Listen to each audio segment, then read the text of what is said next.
Hello everyone, हमारी इस प्यारी सी क्लास में आप सभी का बहुत बहुत स्वागत है। आज के इस वीडियो में हम बात करने वाले हैं आखिरकार सीटेट 2026 में जो एग्जाम हुआ है, जो कि ऑब्वियसली एक साल बाद एग्जाम होने के बाद भी इतनी ज्यादा देरी क्यों लग रही है, क्या पैटर्न रहता है, क्या ऐसी चीजें हो गई हैं, वो सभी चीजें आज हम इस वीडियो में देखने वाले हैं।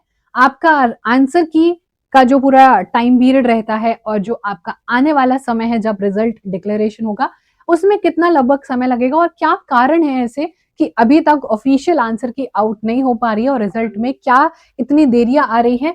तो थोड़ी सी अगर पैटर्न को समझें तो आज हमारी 6 मार्च है और 6 मार्च और जो हमारा एग्जाम हुआ था 7 और 8 फरवरी को, अगर हम कुल मिला के चलें तो लगभग एक महीना हो गया है। मुख्य रूप से जो हमारी एग्जामिनेशन था वो अच्छे टाइम से हो गया था, है ना, प्रॉपरली वो जो है कंडक्ट हुआ था। ये बात एक्चुअली में पूरी तरीके से सच नहीं, वही हम जानेंगे। लेकिन आखिरकार जो आप लोग इतना इंतजार कर रहे हो, हर वीडियो में आके पूछते हो कि आखिरकार रिजल्ट कब आएगा, तो आज हम एक एक्सपेक्टेड डेट, जिस हिसाब से सीबीएसई चलता है, जिस हिसाब से वो सीटेट का रिजल्ट देता है, उस चीज के बारे में कुछ डिस्कशन करेंगे। तो लगभग एक महीने बाद ऐसा क्या हुआ है और क्या ट्रेंड रहता है वो देखते हैं एक बार। बहुत बड़े एक जादुई संख्या है जो है 17, और 17 में जो ये मैजिक नंबर का खतरा है, ये देखो यहाँ पर ये पैटर्न है। जनवरी 2024 में जब परीक्षा हुई तो उसके 17 दिन बाद आपका आंसर की आया। फिर जुलाई 2024 में जब हुई तो परीक्षा के 17 दिन बाद और 17-18 दिन के बाद आंसर की आ जाती है। तो कुल मिला के हमारे हिसाब से बहुत ज्यादा दिन हो गए हैं, डबल दिन हो गए हैं। अभी तक आंसर की का कोई अता पता नहीं है ना, जो कि अपने ट्रेंड से छोटा सा पीछे हो गया है। तो यहां पर एक बात हुई है इस बार, और वो हुई है असली कारण जो हम आपको बता रहे हैं, वो है री एग्जामिनेशन। दोबारा 2 सेंटर्स पर एग्जाम हुआ है, और दोबारा एग्जाम मतलब एक प्रोसीजर को रिपीट करना। सेम क्वेश्चन पेपर तो देखो देंगे नहीं, अब नया क्वेश्चन पेपर बनाना, अलग अलग लेवल से क्वेश्चन पेपर बनाना। और ये मत सोचो कि उस सेंटर पर सिर्फ लोग एसएसटी का पेपर देने गए, उस सेंटर पर लोग हर सब्जेक्ट का पेपर देने गए हैं। जो है आपका पेपर 1 भी देने गए होंगे, पेपर 2 भी देने गए होंगे, तो कितने सारे नए क्वेश्चन पेपर्स बनाए गए होंगे। अब हो सकता ऐसा बहुत बिल्कुल भी फीजिबल ही नहीं है कि आपका रिजल्ट पहले दे दे, उनका रिजल्ट भी बाद में देते, नहीं। सीबीएसई सबका जो है एक साथ ही सारा का सारा आंसर की जारी करता है। तो अब यहाँ पर थोड़ी सी तालमेल जो है वो गड़बड़ होने की वजह से रिजल्ट में देरी हो रही है। तो 1 मार्च को जो दोबारा परीक्षा हुई है, सीबीएसई के सभी छात्रों की एक साथ आंसर की आएगी, और इसी वजह से, इसी री एग्जामिनेशन की वजह से पूरा का पूरा सिस्टम ही रीसेट हो गया है। पूरा का पूरा डबल समय लग रहा है, ग्रेडिंग को दोबारा से सारी चीजें देखनी पड़ रही हैं। तो इसीलिए यहाँ पर ये दिक्कत परेशानी है। ठीक है जी, अब आ गया समझ में, मेन मुद्दा समझ में आ गया क्या गड़बड़ हुई है ना। लेकिन यहाँ पर सुनिए कि अब आंसर की आएगी तो आएगी कब। अगर हम 1 मार्च से भी मान के चलें जो री एग्जामिनेशन हुआ था, और उसमें 17 दिन और जोड़ दें, तो लगभग 18 मार्च का जो दिन रहेगा, एंड आई वुड नॉट से कि 17 ही दिन लगने चाहिए, शायद आंसर की बाकी चेक हो चुकी होंगी, वो सारी हो रही होंगी कोलाबोरेशन करके। 1-2 दिन पहले भी आ सकता है, कमिंग वीक में भी आ सकता है, बट एक पैटर्न को देखें तो 18 मार्च से पहले पहले 18 मार्च को आपका आंसर की, ऑफिशियल आंसर की बात हो रही। रिजल्ट के लिए अभी रुक जाओ। तो संभावित जो तिथि है वो हमने यहाँ पर कुल मिला के 15 से 18 मार्च के बीचों बीच में डाल दी है। सीबीएसई को नए पेपर करने में इतना समय तो इजी लगेगा ही लगेगा। पेपर बनाना, पेपर चेक करना इतना आसान नहीं होता जितना कि हम समझते हैं। बहुत सारी तालमेलता करनी पड़ती है, बहुत सारी चीजें मैनेज करनी पड़ती है। तो आंसर की आपने देख लिया, और आंसर की में अब आने के बाद किस प्रक्रिया को हमें फॉलो करना है, ध्यान से सुनेंगे सही बच्चा, आगे बहुत कुछ चीजें हैं।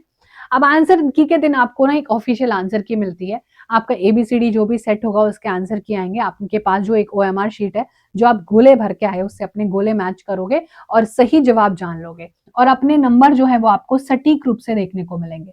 जो भी आप मार्क करके आए हो अपने अंक मिलाओ, और ऐसे बहुत बच्चे होंगे जो 89, 88 है ना, या 82 वाले बच्चे हैं जो 80 पर अटक गए हैं, उनके लिए यहाँ पर गेम चेंजर होता है।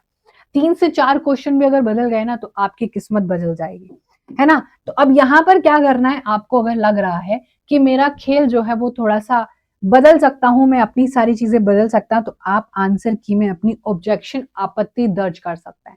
वो कैसे होगा? अगर आपको लगता है कि सीबीएसई ने किसी आपके हिसाब से वो सही है और आपके पास प्रूफ है कि ये वाली बुक में लिखा हुआ था, प्लीज चैट जीपीटी और जेमिनाई के मत भेजना कि चैट जीपीटी ऐसे कह रहा था या जेमिनाई ऐसे कह रहा था। वो सब मान्य नहीं होता, लेकिन किसी किताब में आपने कुछ पढ़ा है और सीबीएसई ने उसको गलत मान लिया तो वो चैलेंज कर सकते हैं। तो आप आंसर चेक करेंगे, आधारित रूप से उसको चुनौती देंगे, उसमें एरर निकालेंगे, आपको क्या लगता है, और आपको हर क्वेश्चन के लिए 1000 रुपए पे करना पड़ेगा।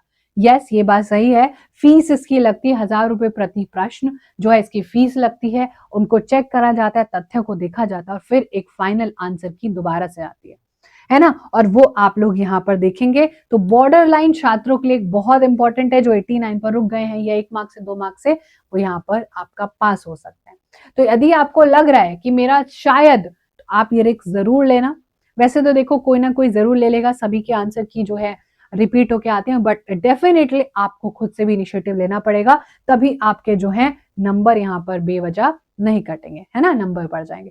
अब last but not the least बात कर लेते हैं, फाइनल रिजल्ट कब तक आएगा। तो फाइनल रिजल्ट के बारे में अगर बात करें तो पूरा रोड मैप है। मिड मार्च में हमने अभी डिसाइड करा, 15 मार्च के से लेकर 18 मार्च, मध्य मार्च तक हमारा पूरा जो है रिजल्ट आ जाएगा। फिर चैलेंज विंडो खोलेगी जहां पर बच्चे चैलेंज करेंगे, और फिर जाके कभी जाके आपको क्या देखने को मिलेगा, मार्च एंड या फिर फर्स्ट वीक ऑफ अप्रैल में आपका रिजल्ट। अंतिम परिणाम की जो उम्मीद है वो आपको मार्च के अंत या अप्रैल के पहले महीने में, कहीं हमें अप्रैल फुल ही ना बना दे 1 अप्रैल को रिजल्ट आपके रिलीज करके। ठीक है ना, दोस्त कह रहे रिजल्ट आ गया, बोले अप्रैल फुल तो नहीं बना रहे। ठीक है जी, चलिए ये मेजर इंफॉर्मेशन है।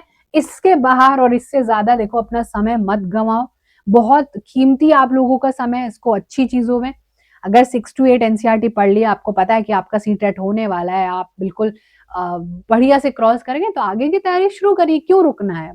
ऐसे बच्चे हो कि थोड़ा नहीं पता है क्या होगा तो वेट करो, ऐसे हैं कि पता चल गया नहीं होगा, दोबारा से तैयारी शुरू करता हूं, तो शुरू करो फिर दोबारा तैयारी, समझ रहे हो। तो आपके गोल्स डिफाइन होने चाहिए, कोई सी तो दिशा में जा ही रहे हो, या तो क्लियर है या लटक रहा हूं या बिल्कुल क्लियर नहीं है, समझ रहे हो। तो लटक रहे हो तो इंतजार कर लो भाई, क्योंकि कितना भी समझाओगे दिमाग समझता नहीं है।